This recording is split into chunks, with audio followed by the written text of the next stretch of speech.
You haven't pooped in 5 days. Your stomach is in knots. You're in pain. You're bloated. You're desperate. And you don't have a toilet. You don't have a pharmacy. You don't have a doctor to call. Just you, your tribe, and the growing panic that something is genuinely wrong with your body. This is the reality for every human for the first 200,000 years of our existence. No modern plumbing. No laxatives. No emergency rooms. Yet somehow, humans survived. They thrived. So the question isn't just, how did they poop? The question is, what did they know that we've forgotten? Here's what most people don't realize: constipation in ancient times wasn't just uncomfortable. It was deadly. Without the ability to digest food and eliminate waste, your body slowly poisons itself. Dehydration sets in. Infections develop.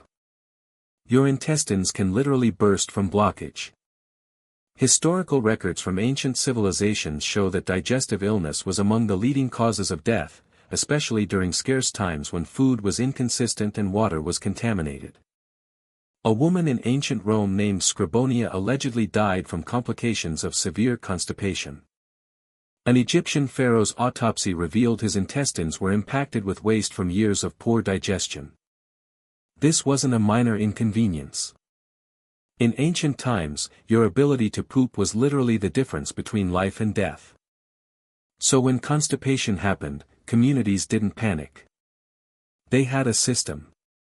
And here's the fascinating part: they didn't have one solution. They had multiple solutions. Layered systems. Generations of accumulated knowledge. But here's what's really strange: most of this knowledge was woman to woman, passed through midwives and healers, and almost completely disappeared when colonization interrupted indigenous cultures. Anthropologists studying modern hunter-gatherer societies in Africa and South America have documented the exact practices that likely stretch back tens of thousands of years. Practices that modern science is only now validating. So what exactly were they doing? How did ancient humans solve constipation without any modern medicine? The answer will shock you.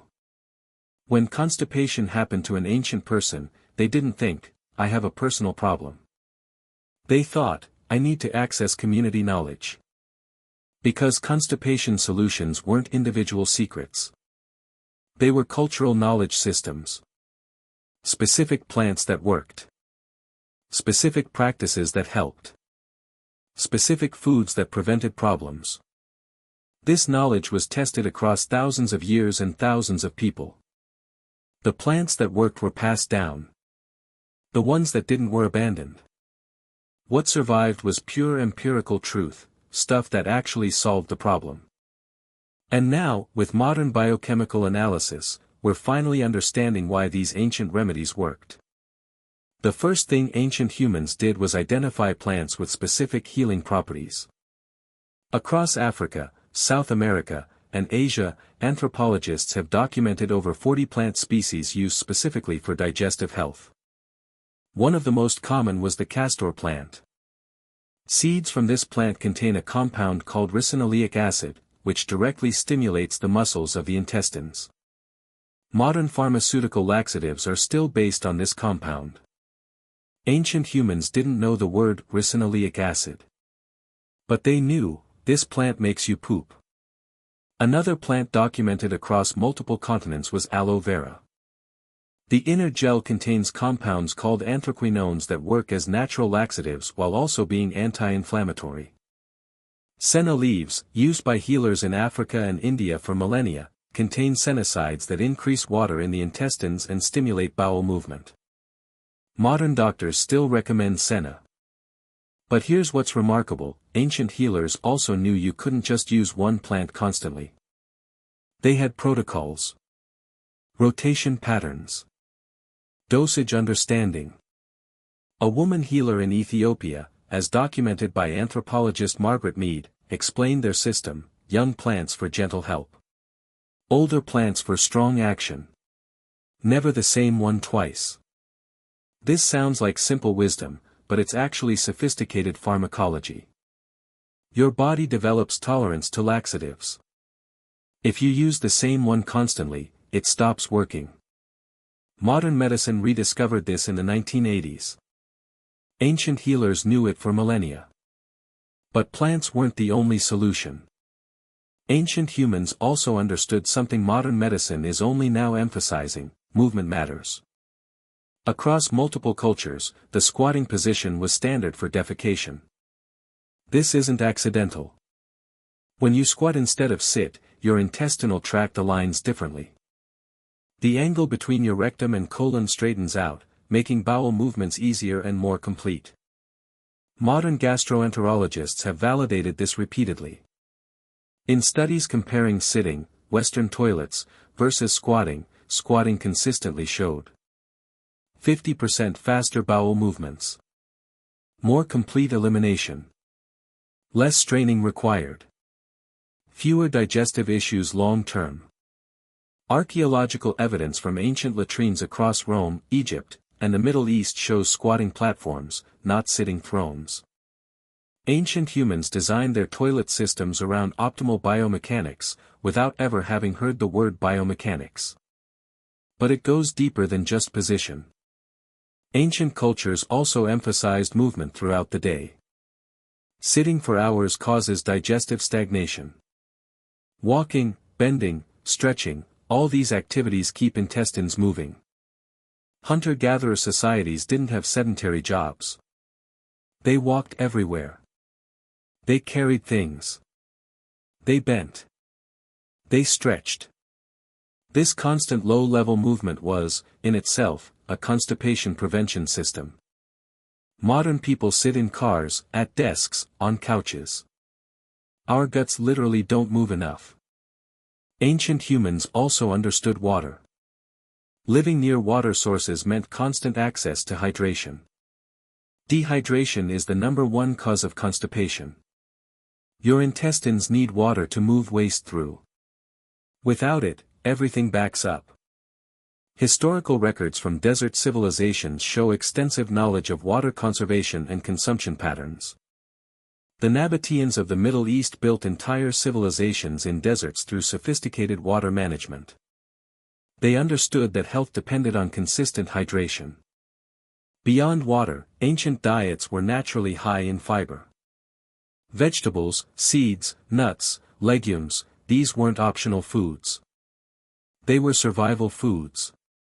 And they contain massive amounts of dietary fiber, which absorbs water in the intestines, adds bulk to waste, stimulates intestinal muscles, prevents constipation naturally. Modern nutritionists recommend 25-35 grams of fiber daily. Ancient human diets averaged 100+ grams daily. Not because they were trying to optimize health. Just because that's what they ate. The byproduct was, constipation was rare. Here's what most people don't know: ancient humans were consuming probiotics before that word existed. Fermented foods are documented across every ancient civilization.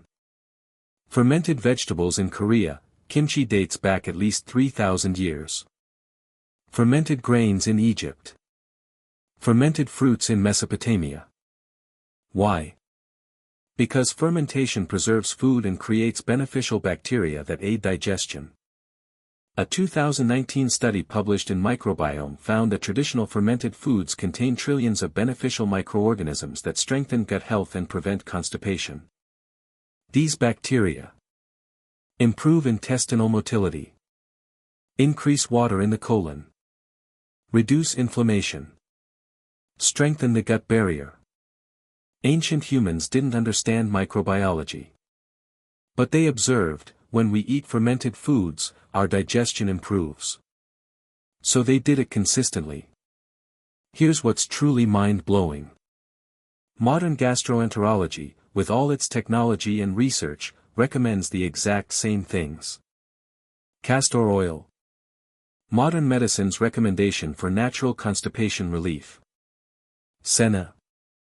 Still prescribed by doctors. Squatting positions. Gastroenterologists now recommend squat assist footstools. Movement and exercise. First-line treatment for constipation. Hydration. Obviously critical. High-fiber diet. Standard recommendation. Fermented foods and probiotics. Actively prescribed in modern medicine. We spent centuries believing ancient knowledge was superstition. Then we spent decades discovering these solutions through science. What we actually did was rediscover ancient knowledge.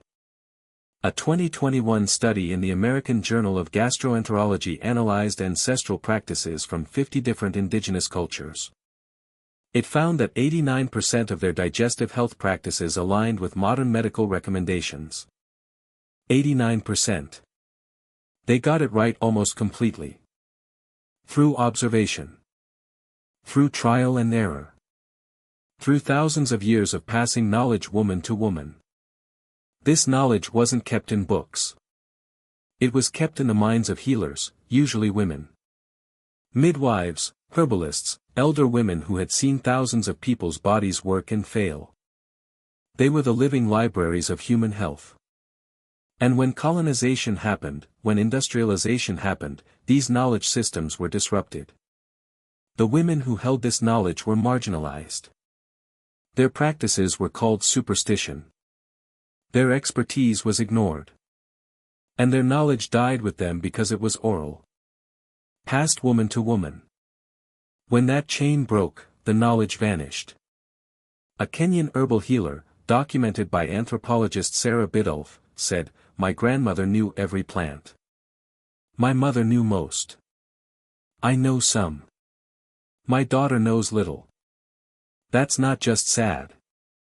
That's a tragedy of lost expertise. We lost 200,000 years of refined knowledge about human health. So what does constipation reveal about modern health? It reveals that we're not actually advanced. We're just loud about our problems. Constipation affects 20% of modern people. It's so common we think it's normal. But it's not normal. It's a sign that we've abandoned the systems that kept humans healthy for millennia. We sit too much. We eat processed food. We're not hydrated. We ignore ancient knowledge. And our guts suffer. Ancient humans figured out how to keep their bodies working optimally without any of our technology. We have all the technology and our bodies are breaking down. The question isn't, how did ancient humans solve constipation? The real question is, why did we abandon the solutions that worked? And maybe it's time to listen to the knowledge that survived. Before it disappears completely.